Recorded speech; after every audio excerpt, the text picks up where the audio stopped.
Yeah, so I mean, we've definitely had an impressive move on Bitcoin, right? So I mean, Bitcoin has finally woken up. I think that you see a lot of this hype building very, very quickly, which for me is a little bit of a concern, right? I've been through many bear markets in my 25 plus years of trading, and it's very rare that a bear market ends with euphoria coming in so quickly. Usually the first 10, 20, 30% after a bear market, investors are very, very skeptical. And that's not what I'm seeing this time. And that makes me a little nervous, to be honest. It does. I think that people were just kind of biding their time and they're just jumping back on the bandwagon. I'm seeing incredible pumping across all social media platforms.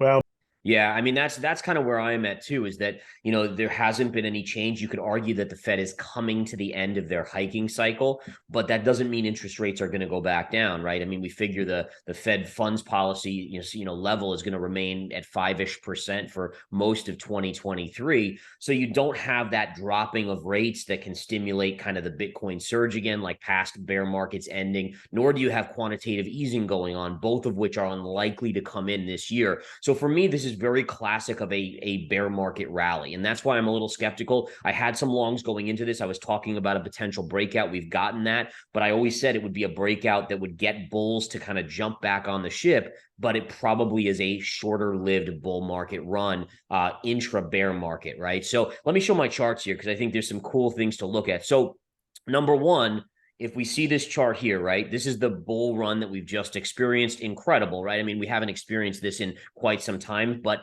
number one, I mean, it looks big, but if we zoom out on the chart, I think it's important to keep it in perspective, right? This is what we're talking about. This is what's getting all the hype, is this move up in Bitcoin. And again, like you said, very normal because people had been kind of lulled to sleep with no volatility. I think we had the lowest volatility in Bitcoin history. So it was kind of dictating something would wake things up. But again, you have to look at, okay, this is the down market and this is where we are right now. Is it anything yet to get excited about? And I'm going to tell you where I'm going to get a little bit excited. If we were to take out this high right here, which is the beginning of the FTX collapse, where we saw FTX, and all the fraud and all that come to light, that's where if we could get above that psychologically, I think that would be a positive for Bitcoin. But now notice where when you say Bitcoin get stalled above it, out. when you say get above it, you mean break above and start using that level as support, not just break above and then return. 100%, right? So that's so important because people will see an intraday move above or even a close above, get very excited, and then they'll wonder why price gets slammed back down. So you want to see price get above and actually stay there and consolidate there, right? And again, if you look at where Bitcoin has stalled here, it's right at that level. Now, let's talk psychology of the markets, because this will be a great educational part, is that why do these levels have so much resistance? And the answer is this. Over here, you had choppy sideways to up move. You started to make moves to the upside right here, right here. A lot of people were buying Bitcoin. And then all of a sudden, that floor got just pulled out from under them. And they saw their accounts drop by 25, 35, 45%. In some altcoin cases, it was 50%.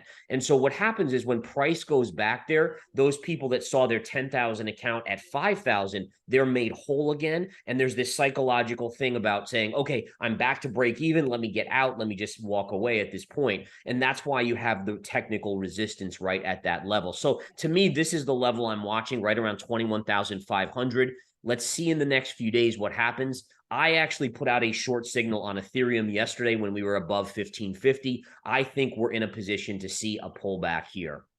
Yeah.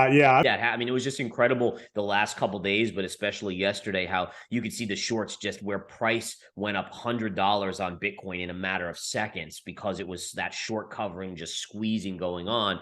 And again, that's the key, is that, if you look at the stock market, and you've been around for a long time, Greg, is that, you see these bear market rallies that are they call them rip your face off rallies because they're so intense and they get so much excitement from bulls.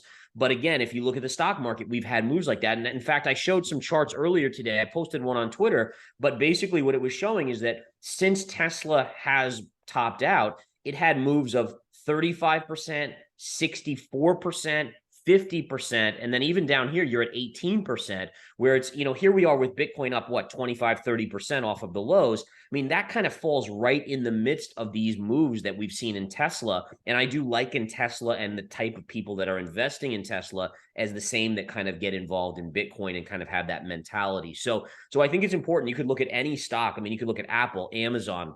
A lot of them have these bear market rallies where they jump 30, 40, even 50%, but then ultimately find themselves making new lows. And so I would just caution people out there. Yes, yes, it would be great to know that Bitcoin has made a low pivot and maybe we're starting to head up, but I wouldn't get too excited just yet.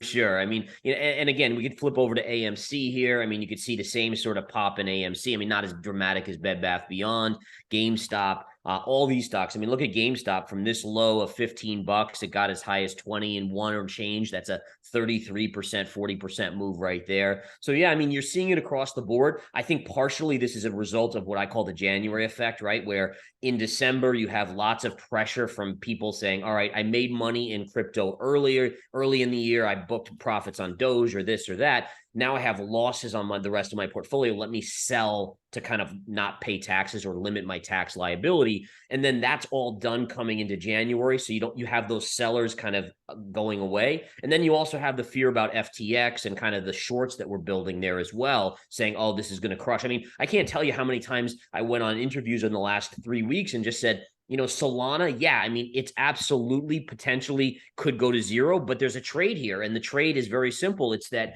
you have an $8 coin that could go to zero. So you're risking $8, put 2% of your portfolio in it, but it could also go up 300%. So it's like a risk reward assessment. And obviously we see here what it ended up doing, but yeah, it's super fun to trade this market. Yeah, no, I'm in agreement with you on that. And I think that's my next case for downside in Bitcoin or crypto in general, is the idea that we'll get some regulation out there that actually will help the case for longer term sustainability in crypto. But the next leg down to me is where you start to see the asset markets like the stock market really start to tumble when we do enter recession. And then the biggest question is, right, and I think we've talked about this in the past, is when we get to that point, all investing people, all commentators, all investors, they're going to look to the Fed to bail us out, because that's what we've been accustomed to doing for the last 12 years, 13 years.